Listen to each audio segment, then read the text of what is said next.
Minha vida sempre foi marcada pela solidão. Meu nome é Gustavo e esta é a minha história. Cresci em um pequeno vilarejo onde a interação social era escassa, um lugar onde todos se conheciam, mas a profundidade das conexões era rasa.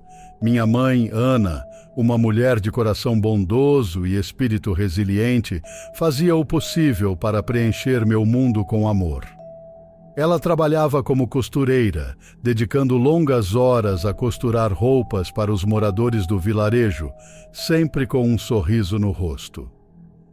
Apesar de seus esforços, a ausência de meu pai, Paulo, que nos abandonou quando eu tinha apenas 2 anos, deixou um vazio imenso. Paulo era um homem de espírito livre, que nunca conseguiu lidar com as responsabilidades de uma família. Suas promessas de voltar um dia nunca se concretizaram, e sua ausência marcou profundamente a nossa pequena família. Minha mãe tentava suprir a falta de uma figura paterna com histórias sobre a coragem e a bondade dos heróis que lia para mim antes de dormir. Ela esperava que essas histórias me dessem esperança e força. Eu passava minhas tardes brincando sozinho no quintal, construindo mundos imaginários e conversando com amigos invisíveis como João e Pedro, personagens fictícios que criei para preencher o vazio ao meu redor. As árvores no quintal tornavam-se castelos e as pedras meus súditos leais. Na escola, eu era o garoto tímido e introspectivo, sempre observando os outros de longe, mas nunca me aproximando. Meus colegas, como Luiz, Mariana e Clara, achavam-me estranho, e isso só aumentava a barreira entre nós. Luiz era o líder do grupo, sempre cercado de amigos.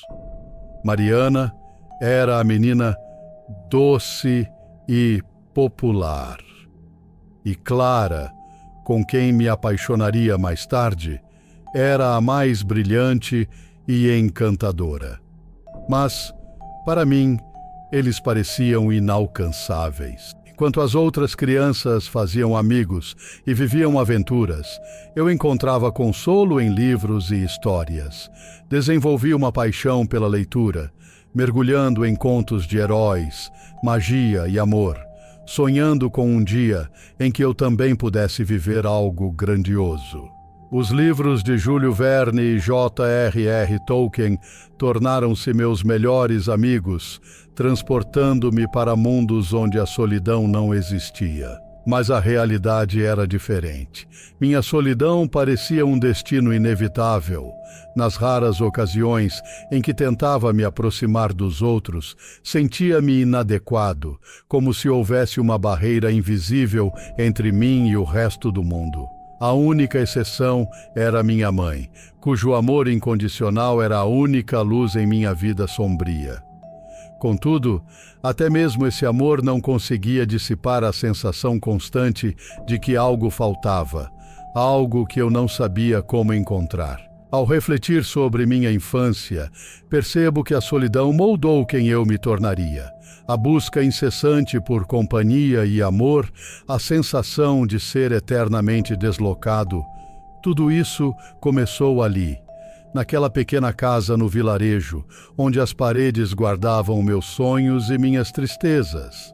E assim, minha jornada se iniciou, marcada por uma busca que eu nem sabia que estava começando.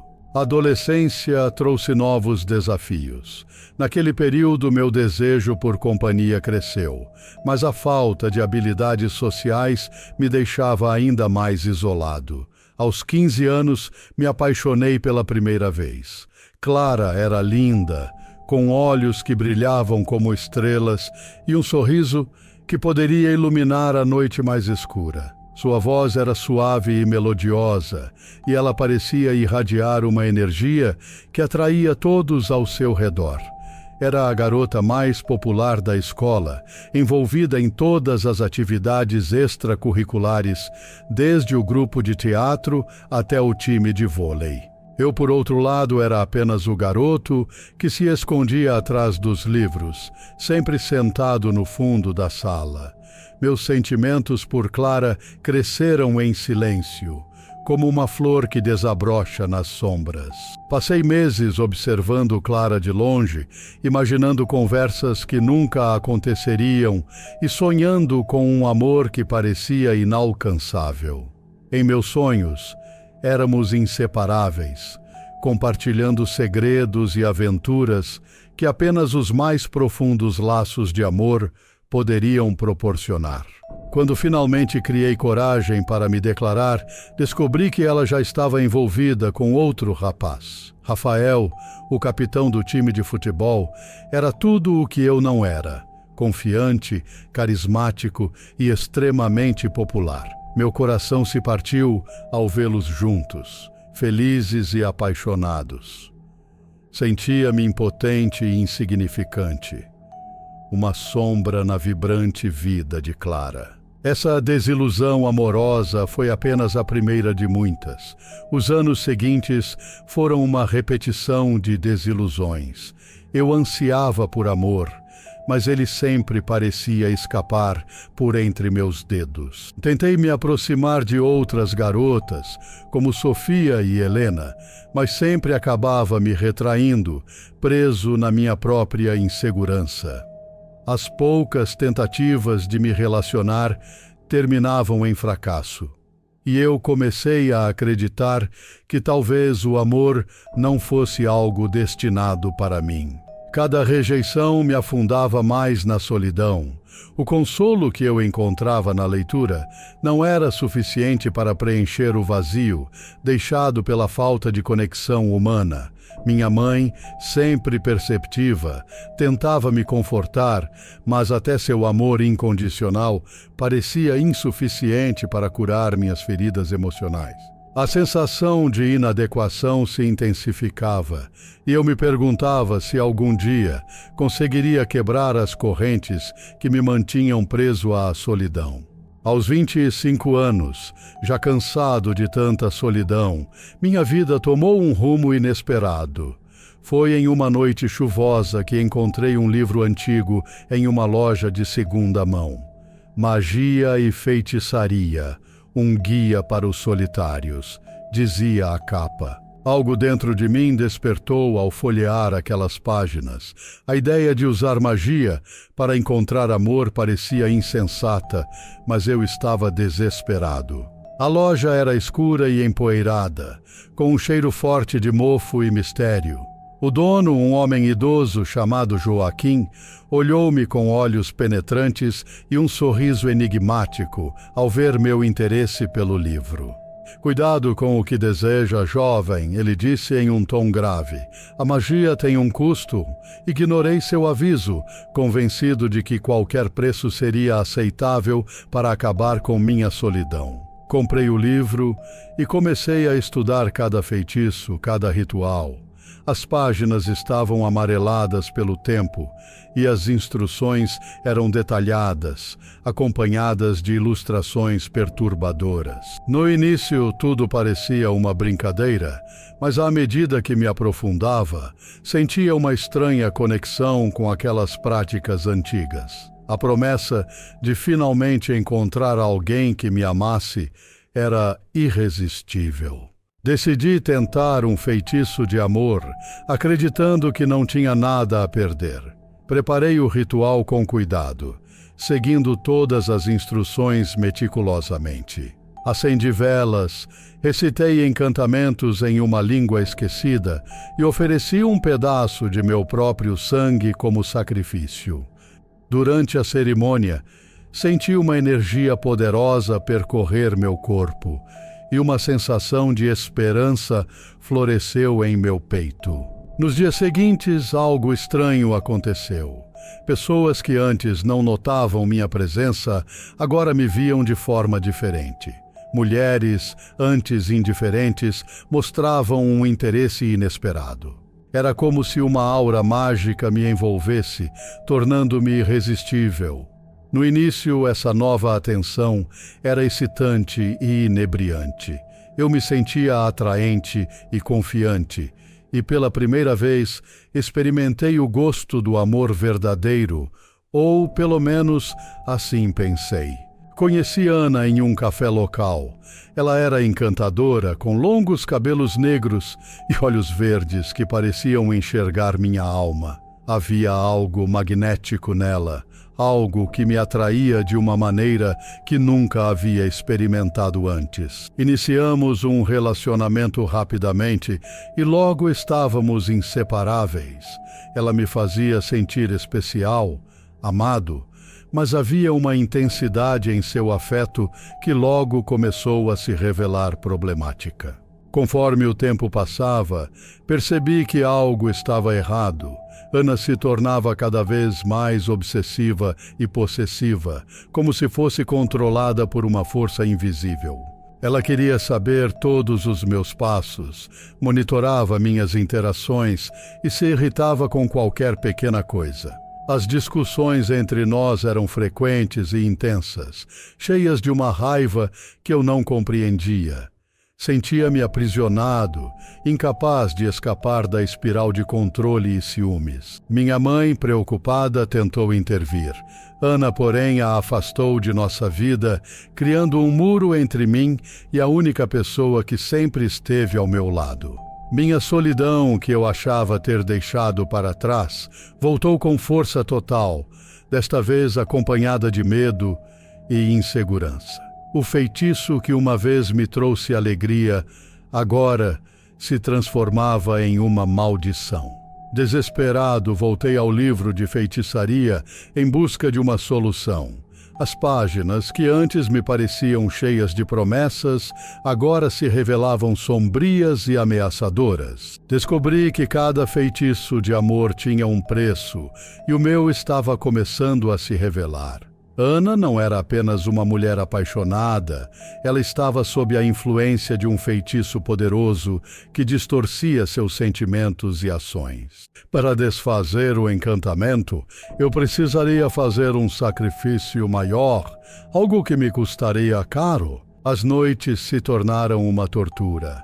Sonhos vívidos e perturbadores me assombravam, mostrando Ana como uma marionete sob meu controle, sua dor e confusão refletindo minha própria culpa. Sentia-me responsável por seu sofrimento e a culpa corroía minha alma. Sabia que precisava agir, mas o medo do desconhecido me paralisava. Segui as instruções do livro mais uma vez, preparando um novo ritual. Desta vez, o sacrifício exigido era minha própria essência, meu espírito. A cerimônia foi dolorosa e intensa, cada passo acompanhado por um sentimento de perda profunda. A cabana onde realizava o ritual parecia viva, sussurrando palavras de advertência e lamento. Senti como se minha alma estivesse sendo arrancada de mim, cada fragmento de minha existência sendo oferecido em troca da liberdade. Ao final, desmaiei de exaustão. Quando acordei, Ana tinha desaparecido e o feitiço finalmente fora quebrado. A casa estava em silêncio, exceto pelo som distante do vento através das árvores. Levantei-me com dificuldade, sentindo-me vazio e fraco. A experiência com a magia deixara cicatrizes profundas em minha alma e a solidão voltara, mais opressiva do que nunca. Os dias seguintes foram um borrão de dor e arrependimento. Minha mãe, ao ver meu estado, tentou me consolar, mas eu estava além de qualquer conforto. O preço que paguei pelo amor foi alto demais, e aprendi da maneira mais difícil que a verdadeira felicidade não pode ser forçada ou manipulada. A magia, que uma vez prometera tanto, mostrou-se uma armadilha perigosa. Minha saúde mental e física deterioraram-se.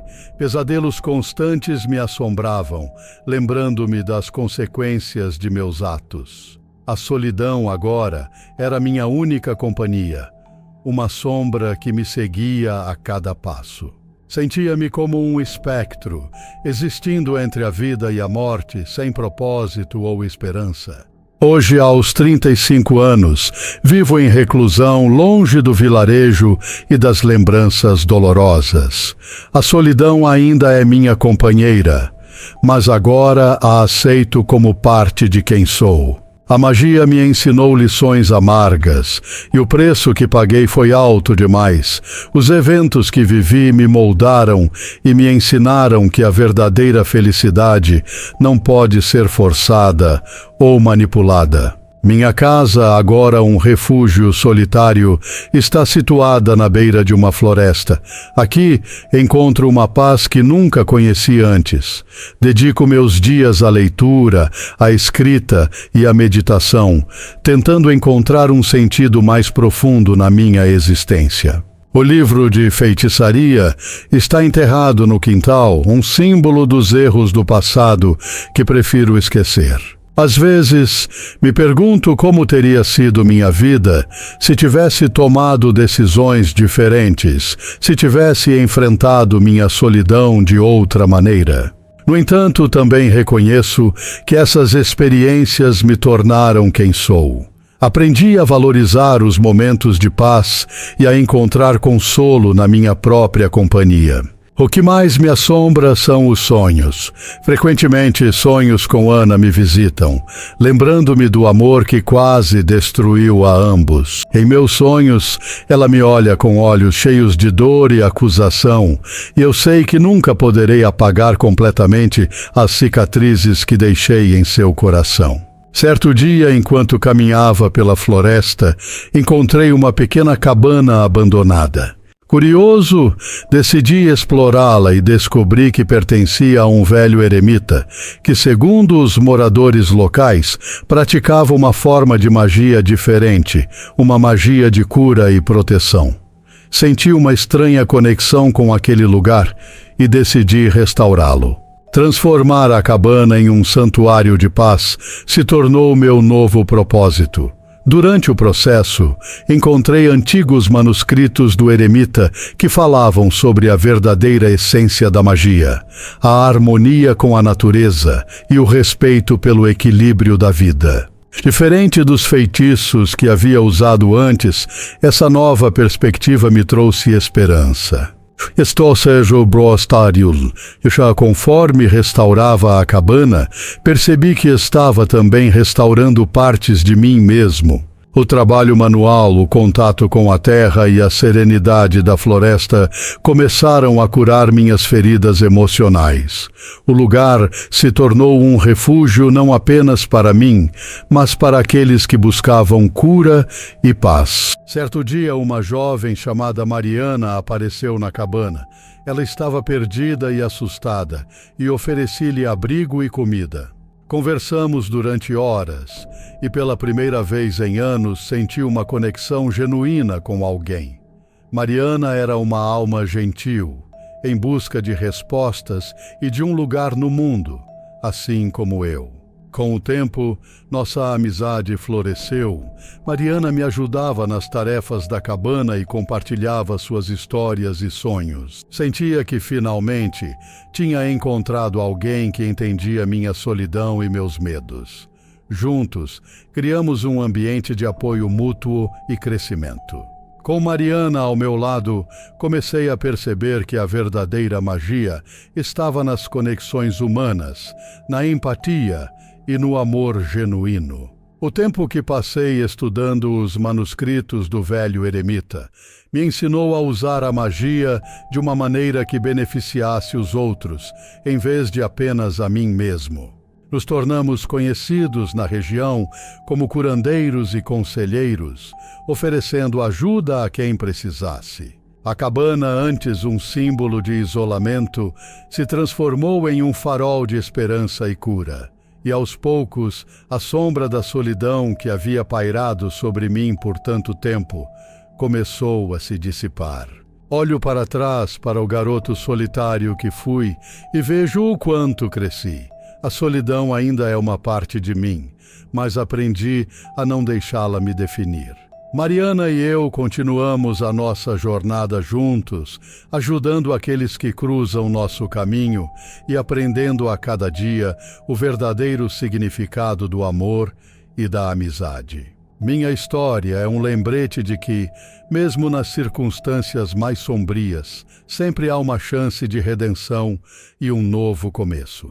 E enquanto a magia que uma vez quase destruiu minha vida agora serve para curar e unir, percebo que o verdadeiro poder reside em nosso coração e em nossa capacidade de amar. A jornada foi longa e cheia de desafios, mas finalmente encontrei paz e propósito. E assim sigo em frente, com esperança renovada e um coração aberto para as infinitas possibilidades que a vida ainda reserva.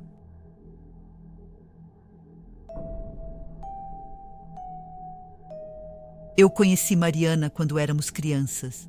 Morávamos na mesma rua, frequentávamos a mesma escola e passávamos horas brincando juntas. Construímos fortes laços de amizade, compartilhando segredos, sonhos e medos. Quando eu me mudei para a cidade grande para perseguir meus sonhos, sempre mantivemos contato.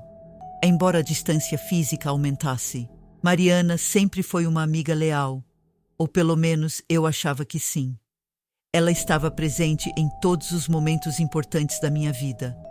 Minhas conquistas acadêmicas, meu casamento com Pedro, a compra da nossa casa. Sempre foi fácil conversar com ela, e eu acreditava que nossa amizade era a prova de qualquer obstáculo. No entanto, havia algo em seus olhos que me fazia questionar sua sinceridade. Pequenos comentários e brincadeiras sobre meu sucesso sempre me incomodavam, mas eu nunca dei muita importância. Talvez eu estivesse sendo paranoica, pensei. Quando recebi a notícia de que tinha sido promovida a gerente na empresa onde trabalhava, fiquei eufórica. Liguei imediatamente para Mariana, querendo compartilhar minha felicidade. Ela parecia genuinamente feliz por mim, mas notei uma leve hesitação em sua voz, um tom de amargura que não consegui ignorar. Mesmo assim, convidei-a para um jantar de comemoração, e ela aceitou. Durante o jantar, suas palavras eram de apoio, mas suas expressões faciais traíam um sentimento diferente. Nos meses seguintes à minha promoção, comecei a perceber mudanças no comportamento de Mariana. Ela parecia mais distante, menos entusiasmada em nossas conversas. Lembro-me de um dia em particular, quando estava comemorando um prêmio que havia ganhado no trabalho. Convidei Mariana para um jantar de comemoração, mas ela recusou, alegando estar ocupada. Isso não era típico dela, e comecei a me preocupar. Eu me perguntava se algo estava errado.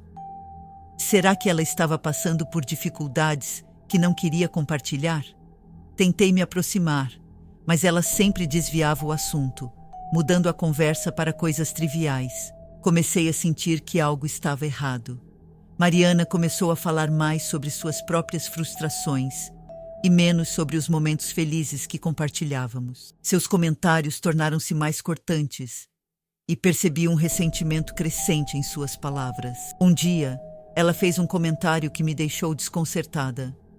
Você sempre teve tudo fácil, Júlia. Talvez seja a hora de você enfrentar algumas dificuldades. Fiquei chocada com suas palavras, mas ela rapidamente riu e disse que estava brincando. No fundo, eu sabia que havia um fundo de verdade em suas palavras. Certa tarde, enquanto passeava pela cidade, Mariana encontrou uma livraria esotérica. Ela sempre teve interesse por coisas místicas, mas nunca imaginei que levaria isso tão a sério. Nesse dia, encontrou um livro de magia antiga que prometia poder e controle sobre a vida dos outros. O livro parecia emanar uma energia sombria e sedutora, algo que parecia atrair Mariana irresistivelmente. Mariana não me contou imediatamente sobre sua descoberta. Foi apenas meses depois, durante uma de nossas raras conversas sinceras, que ela mencionou ter começado a praticar rituais. Ela falava sobre isso de maneira casual, quase como se estivesse compartilhando uma nova receita de cozinha. Eu ri, achando que era apenas mais uma de suas excentricidades. No entanto, percebi uma nova confiança em seu olhar, algo que nunca tinha visto antes. Ela começou a passar mais tempo sozinha, muitas vezes saindo à noite para lugares desconhecidos. Uma vez, encontrei-a casualmente e notei que ela carregava um amuleto estranho no pescoço. Quando perguntei sobre isso, ela disse que era apenas uma lembrança de sua nova exploração espiritual. Havia algo na maneira como ela falou que me deixou inquieta, mas decidi não pressionar mais. As coisas começaram a dar errado na minha vida, de uma maneira que eu não conseguia explicar. Perdi objetos importantes, tive desentendimentos inexplicáveis com Pedro e comecei a sentir uma presença sombria em minha casa. A princípio, pensei que era apenas o estresse do trabalho, mas os eventos se tornaram mais frequentes e mais difíceis de ignorar. Notei que essas coincidências estranhas sempre aconteciam depois de conversas com Mariana. Certa noite, quando me despedia dela pelo telefone, uma sombra passou pelo canto da minha visão. Meus sonhos se tornaram perturbadores, cheios de símbolos estranhos e figuras ameaçadoras. Comecei a acordar no meio da noite, coberta de suor frio e com a sensação de que algo estava errado. Pedro também começou a sentir a presença sombria. Ele ouviu vozes sussurrando seu nome e viu sombras movendo-se pelos corredores. Tentamos racionalizar, dizendo a nós mesmos que era apenas a nossa imaginação. Mas a sensação de ser observada nunca desaparecia. Comecei a me questionar se estava ficando louca. Meus pesadelos se intensificaram. Via sombras movendo-se pela casa, ouvia vozes sussurrando meu nome na escuridão. Acordava suada e apavorada, com a sensação de estar sendo observada. Minha saúde começou a deteriorar. Sentia-me cansada e doente o tempo todo. Fui a vários médicos, mas nenhum conseguia encontrar uma explicação para os meus sintomas. Pedro também notou a mudança. Ele tentava me ajudar, mas nada parecia resolver. As visitas aos médicos eram infrutíferas e eu me sentia cada vez mais isolada. As manifestações paranormais tornaram-se mais frequentes e violentas. Objetos voavam pela casa, portas batiam sozinhas e marcas apareciam no meu corpo sem explicação. Minhas noites eram repletas de terror e os dias de uma sensação de desespero inescapável. Mariana, por outro lado, parecia mais feliz e confiante do que nunca. Ela começou a evitar minhas ligações e visitas, e quando conseguíamos nos encontrar, havia um brilho maligno em seus olhos que me deixava desconfortável. Comecei a perceber que sua mudança de comportamento estava diretamente ligada aos meus infortúnios. Comecei a suspeitar que ela estava envolvida de alguma forma. Em um momento de desespero, decidi procurar ajuda fora da medicina convencional. Visitei uma taróloga que me disse que eu estava sendo vítima de um feitiço. Relutante, comecei a investigar mais a fundo. Fui até a casa de Mariana, sem avisá-la, e encontrei seu grimório, velas negras e amuletos. O grimório estava cheio de anotações detalhadas sobre rituais e feitiços, muitos dos quais correspondiam exatamente às experiências horríveis que eu estava tendo. Quando a confrontei, ela negou tudo, acusando-me de estar louca, mas seus olhos, cheios de uma raiva contida, diziam outra coisa. Senti uma energia sombria em sua presença, algo que eu nunca havia sentido antes. Fui embora, convencida de que ela estava por trás dos meus tormentos. Procurei ajuda de um especialista em ocultismo, que me ensinou sobre proteção e contra feitiços. Ele me explicou que a inveja e o ódio de Mariana haviam alimentado seus poderes, tornando-a uma ameaça real e perigosa. Preparei-me para enfrentar Mariana. Com a ajuda do ocultista, aprendi rituais de proteção e fortalecimento. Em uma noite de lua cheia, confrontamo-nos. Mariana estava consumida pelo poder, lançando feitiços com uma intensidade que eu nunca havia visto. Ela parecia ter se transformado em outra pessoa, alguém que eu mal reconhecia. A batalha foi intensa. Ela lançou feitiços de dor e medo, enquanto eu me defendia com tudo o que tinha aprendido. Sentia as energias sombrias tentando me derrubar, mas minha determinação de proteger a mim mesma e a Pedro me deu forças. No auge do confronto, vi uma rachadura em sua confiança. Seus olhos revelaram arrependimento, mas era tarde demais. Seus próprios feitiços começaram a voltar contra ela. Durante o confronto, pedaços de nossa amizade passada surgiram. Mariana gritou sobre suas frustrações e inveja, sobre como sempre se sentiu inferior a mim. Tentei argumentar, mostrar que nossa amizade poderia ter sido suficiente, mas a escuridão já havia tomado conta dela. Em um momento de desespero, ela tentou lançar um último feitiço poderoso, mas foi incapaz de controlá-lo. Mariana foi derrotada, consumida pelo próprio poder. Sua casa ficou em ruínas, e eu me senti aliviada, mas também triste pela perda de uma amiga. A recuperação foi lenta. Tive que lidar com as cicatrizes emocionais e espirituais deixadas por essa experiência. Pedro e eu nos mudamos para uma nova casa, tentando deixar para trás os horrores que vivemos. Refleti muito sobre amizade, inveja e as consequências de brincar com forças que não entendemos. Decidi reavaliar minhas prioridades, focar na minha saúde e reconstruir minha vida ao lado de Pedro. Aquela experiência me ensinou a valorizar mais o que tenho e a manter sempre um olhar atento às verdadeiras intenções das pessoas ao meu redor. Pedro e eu começamos a frequentar grupos de apoio e a praticar técnicas de meditação para recuperar nossa paz interior. Fiz novas amizades, baseadas na confiança e no respeito mútuo.